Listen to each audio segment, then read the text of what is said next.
اعوذ باللہ من الشیطان الرجیم بسم اللہ الرحمن الرحیم الحمدللہ الذی ہدانا لہذا وما کننا لنہتدی لولا ان ہدانا اللہ اللہم صلی علی سیدنا و مولانا محمد عدد ما فی علم اللہ صلاۃ دائمۃ بدوام ملک اللہ۔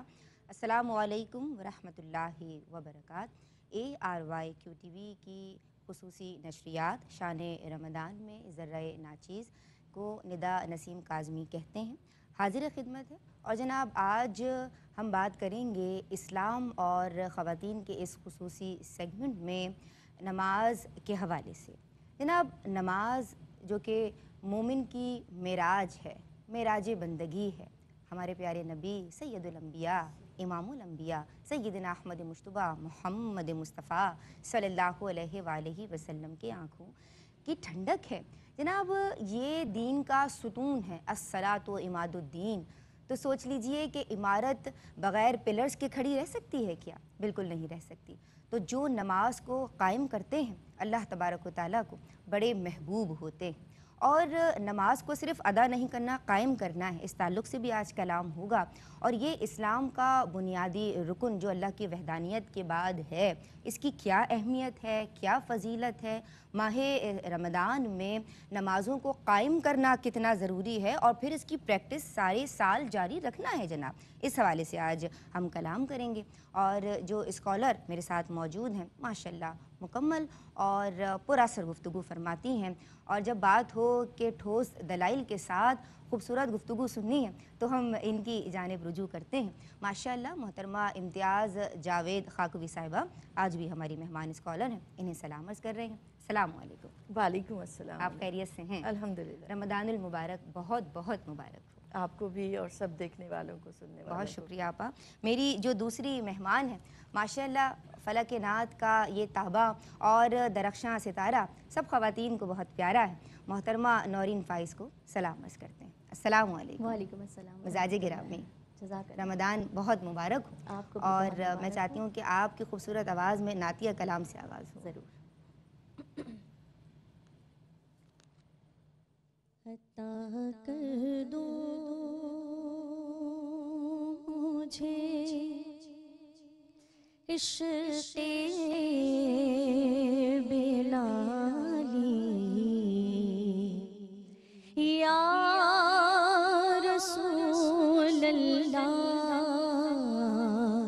نہ جاؤں آپ کے در سے میں خالی، یا رسول اللہ، نہ جاؤں آپ کے در سے میں خالی، یا رسول اللہ۔ گناہ گاروں پہ سایہ بن کے چھا جائے گی محشر میں، گناہ گاروں پہ سایہ بن کے چھا جائے گی محشر میں، جو دوش پاک پہ چادر ہے کالی، یا رسول اللہ، جو دوش پاک پر چادر ہے کالی، یا رسول اللہ۔ اور قضا آنے سے پہلے کہ دل طیبہ نگر آ کر، قضا آنے سے پہلے کہ دل طیبہ نگر آ کر، میں دیکھوں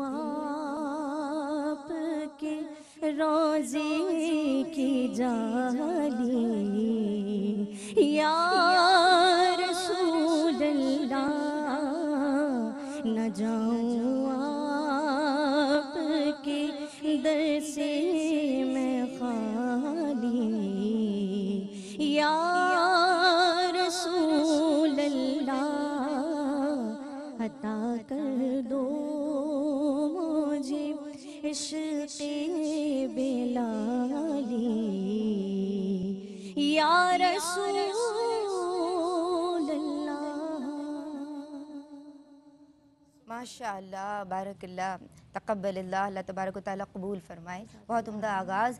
سوالات کا سلسلہ شروع کرتے ہیں آپا، اور بات ہو رہی ہے نماز کے تعلق سے۔ آپ کیا سمجھتی ہیں کہ دور حاضر میں اور ہر دور کے لیے، کیونکہ یہ تو سب کے لیے فرض ہے اور ہر دور میں ہی آپ صلی اللہ علیہ وآلہ وسلم پہ فرضیت کی بات سب پہ ہی فرض ہے، تو اس کی آپ کیا سمجھتی ہیں کہ ضرورت اور اہمیت کیا ہے، اور اس کے اجر و ثواب کے تعلق سے بھی بیان فرمائیے۔ شکریہ ندا۔ بسم اللہ الرحمن الرحیم۔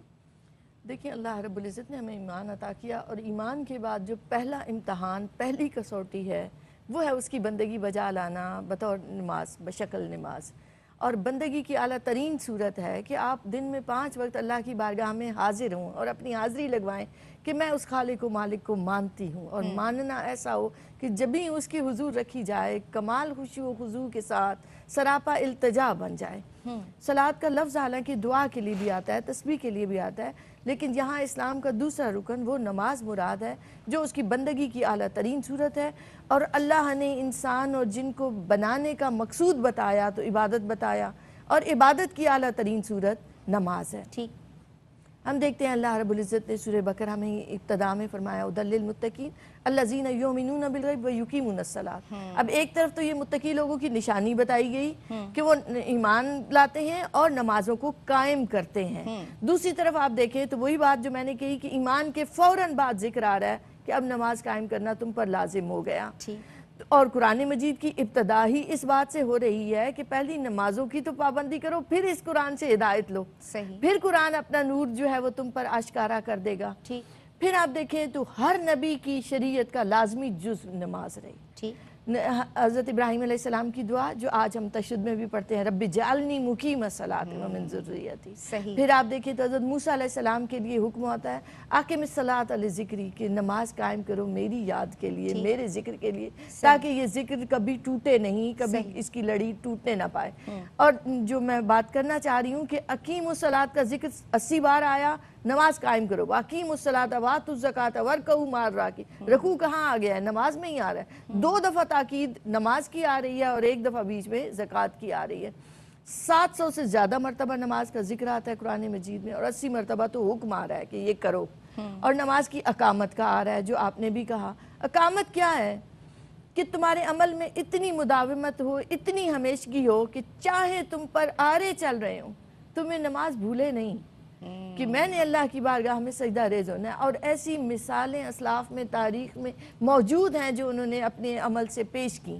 پھر دوسرا یہ کہ نماز کی اقامت اس لیے ہے کہ تمہارے عمل میں، تمہارے کردار میں، وہ جو تم نماز ادا کرتے ہو نا مصلی پر، وہ تمہاری زندگی میں، تم بازار میں ہو، تم کہیں بھی ہو، کسی مجلس میں ہو، معاشرتی اس دیگر امور میں ہو، تجارت میں ہو، بھولو نہیں نا نماز کو۔ پھر تمہاری وہ نماز کا سبق کہ وہی اللہ مالک ہے، وہ یاد رہے، خوف خدا رہے تمہارے اندر۔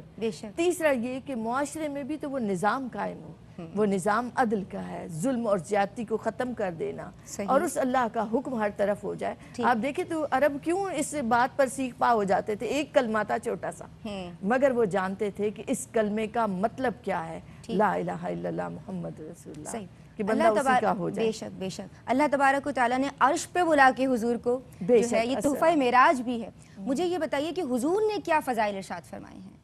اب دیکھیں تو نبی کریم علیہ السلام کی بے شمار احادیث مبارکہ موجود ہیں۔ آپ نے ایک بار مثال دی تو ایک نہر کی مثال دی، اور آپ صلی اللہ علیہ وآلہ وسلم کی عادت مبارک تھی کہ آپ عام زندگی کی مثالوں سے آپ بتایا کرتے تھے۔ تو آپ نے فرمایا کہ اگر کسی کے گھر کے باہر نہر بہ رہی ہو اور وہ 5 مرتبہ اس میں غسل کرے تو کیا اس کی بدن پر کوئی میل کچیل باقی رہے گی؟ صحابہ نے کہا نہیں۔ فرمایا بعین ہی نماز ہے جو 5 وقت نماز ادا کرے گا اس کے محل کچیل گناہوں کی غلطیوں کی اسی طرح ختم ہوتی رہے گی. اسی طرح ایک مرتبہ آپ صلی اللہ علیہ وآلہ وسلم موسم خزاں تھا اور ایک درخت سے پتے جھڑ رہے تھے, تو آپ علیہ الصلوۃ والسلام نے ایک ٹہنی پکڑ لی اور آپ صلی اللہ علیہ وآلہ وسلم نے اس ٹہنی کو ہلایا تو پتے جھڑنے لگ گئے, خزاں کا موسم تھا. تو آپ علیہ الصلوۃ والسلام نے اسی کی تشبیہ دیتے ہوئے فرمایا کہ جس طرح خزاں میں درختوں سے پتے جھڑتے ہیں اس طرح نماز پڑھنے والے کے گناہ جھڑتے چلے جاتے ہیں. پھر آپ علیہ الصلوۃ والسلام نے فرمایا کہ ایک نماز اس سے اگلی نماز پچھلے گناہوں کا کفارہ بنتی چلی جاتی ہے. اور آپ علیہ الصلوۃ والسلام خود کس قدر نماز ادا کرتے ہیں کہ اللہ فرما رہا ہے یا ایھا المزمل قم اللیل الا قلیلا, رات کو اتنی دیر تک نہ قیام کیا کریں کہ آپ کے پاؤں مبارک پر ورم آ جاتا ہے, آپ کا سجدہ اتنا طویل ہو جاتا ہے کہ ام المومنین فرماتی ہیں مجھے ڈر لگتا کہ کہیں روح تو نہیں پرواز کر گئی, اور میں پھر انگوٹھا ہلا کر دیکھا کرتی تھی. تو آپ علیہ الصلوۃ والسلام اس قدر نماز خشوع و خضوع سے پڑھتے ہیں, اور ایون تہجد تک آپ کی وہ عالم ہے اس نماز کا بھی کہ جس طرح عام مومنین پر 5 وقت کی نماز ہے, آپ صلی اللہ علیہ وآلہ وسلم تہجد کو بھی اس فرضیت میں آپ صلی اللہ علیہ وسلم ادا فرماتے ہیں. صحیح. پھر قرآن مجید میں آ رہا ہے کہ جو نماز ادا کرتا ہے اولئک سنؤتیہم اجرا عظیما, وہ جو آپ نے اجر اور ثواب کی بات کی, اجر عظیم کا وعدہ فرما رہا ہے اللہ رب العزت. اور ایک جگہ فرمایا لا خوف علیہم ولا هم یحزنون, اور وہ نمازیوں کے لیے بھی حکم آیا, ولیوں کے لیے بھی حکم آیا کہ انہیں کوئی خوف اور کوئی غم نہیں ہوگا. تو اس غم سے, خوف اور غم سے بے نیاز ہونا کیا ہے کہ دنیا کی بھی پریشانیوں سے بے نیاز ہو جاؤ اور آخرت کی بھی. تم میرے ہو گئے ہو, تمہیں بندگی بجا لانے کا طریقہ مل گیا. سبحان اللہ رب العزت کی رحمت شامل حال ہو, یعنی رب سے ملانے کا بہترین ذریعہ, بہترین قرب کا ذریعہ. معراج المومنین کیوں کہا گیا؟ اسی لیے کہا گیا کہ معراج میں جو لذت تھی قرب الہی کی, وہ لذت تمہیں نماز میں. معراج بندگی نماز ہے. اچھا آپا مجھے یہ بتا دیجئے کہ دنیاوی فوائد آپ جو ہے وہ کیا دیکھتی ہیں اس کے, نماز کے؟ اب دیکھیں نا, تو بندگی بجا لانے کے لیے, نماز پڑھنے کے لیے پہلا کیا ہے کہ طہارت, آپ کو وضو اور غسل کرنا پڑے گا. صحیح. تو وضو اور غسل سے ایک طرف تو آپ کو جسمانی آپ کو طہارت عطا ہو رہی ہے, دوسری طرف آپ کتنی بیماریوں سے بچ رہے ہیں. پھر آج آپ دیکھیں تو آج ڈاکٹرز کہتے ہیں, سائنسدان کہتے ہیں کہ نماز میں جتنے آپ کے اعضاء کو حرکت ملتی ہے ان اعضاء سے بیماری دور ہوتی چلی جاتی ہے. ایون یہ کہ آپ ویسے چلتے پھرتے رہیں تو آپ کے بلڈ کا جو ہے وہ جاتا نہیں ہے سرکولیشن سر میں, تو اللہ نے سجدہ بنا دیا. تو ایک ظاہری دنیاوی فائدوں میں ایک جو باقاعدگی سے نماز ادا کرتا ہے وہ بیماریوں سے محفوظ رہتا ہے. پھر اس کے اندر جب الہیت رہتی ہے, خشیت رہتی ہے, تو وہ دنیا کے اس شیطان کے شر سے بھی بچا رہتا ہے, دنیا کی برائیوں سے اور بیماریوں سے بھی محفوظ رہتا ہے. پھر آپ دیکھیں تو اللہ رب العزت کی بارگاہ میں, اس بارگاہ سمدیت میں حاضر ہونے سے اس اللہ کی وحدانیت اور اس کی عظمت یوں رہتی ہے کہ اس کا سر دنیاوی بادشاہوں کے سامنے جھکتا نہیں ہے. اللہ اکبر. جو سر اس کے اسے آگے ایسی بے نیازی مل جاتی ہے کہ کرنے والا تو میرا رب ہے, جو اس کے حکم سے ہونا ہے وہی ہونا ہے. تو کیا ہے کہ وہ نیکی کا کوئی بھی کام کر رہا ہوتا ہے تو اسے یہ احساس ہے کہ میرا رب مجھ سے کروا رہا ہے, میرا کوئی کمال نہیں ہے. تو ایک ذات کے اندر عاجزی اور انکساری رہتی ہے, نفس پاک رہتا ہے, نفس کی برائیوں سے بچا رہتا ہے, اور ظاہراً بھی اس بندے کی ایک شان, ایک وقار, ایک عزت اس کی بڑھ جاتی ہے جو حقیقت میں نماز اس کی حضوری میں ادا کرتا ہے. اللہ اکبر. یہ شرف کا مقام, یہ جبین اور یہ ناک کا بھی بڑا معاملہ ہوتا ہے نا. یہ جب زمین پہ آپ نے عاجزی کے ساتھ رکھ دی تو وہ پھر آپ کو کسی اور کے آگے جھکنے نہیں دے گا, جھکنے نہیں دے گا. اچھا, اللہ نے فرمایا کہ ان الصلاۃ تنہی عن الفحشاء والمنکر, یہ تو بے حیائی سے بھی روکتی ہے, یہ تو برائی سے بھی روکتی ہے. اب ہم دیکھ رہے ہیں کہ ماہ صیام ہے, رمضان بھی میں شیاطین بھی قید کیے جا رہے ہیں. اگر ہمیں بے حیائی اور فحاشی نظر آ رہی ہے, ہمیں انسان آج بھی برائیوں میں نظر آ رہا ہے, حالانکہ وہ نماز بھی قائم کر رہا ہے, تو یہاں کیا کمی آپ کو نظر آتی ہے جبکہ یہ حکم موجود ہے؟ دونوں پیرائے میں چاہتی ہوں کہ تربیت اخلاق میں, افراد میں, تعمیر اخلاق میں اس کا کیا کردار ہے, اور آج جب شیطان قید ہے تو تب بھی ہم اگر بے حیائی اور فحاشی دیکھ رہے ہیں تو کہاں کمی ہے؟ دیکھیں, نماز کا جو آپ نے بھی کہا ان الصلاۃ تنہی عن الفحشاء والمنکر, بچاتی ہے اور برائیوں سے روکتی ہے اگر حقیقت میں اس نماز حضوری والی ادا کی جائے تو. پھر آپ دیکھیں تو نماز نے بچانا ہے آپ کو بے حیائی اور برائی سے, مگر آپ کے اپنے اندر بھی تو آپ کے اندر وہ قوت اور وہ طاقت پائی جائے.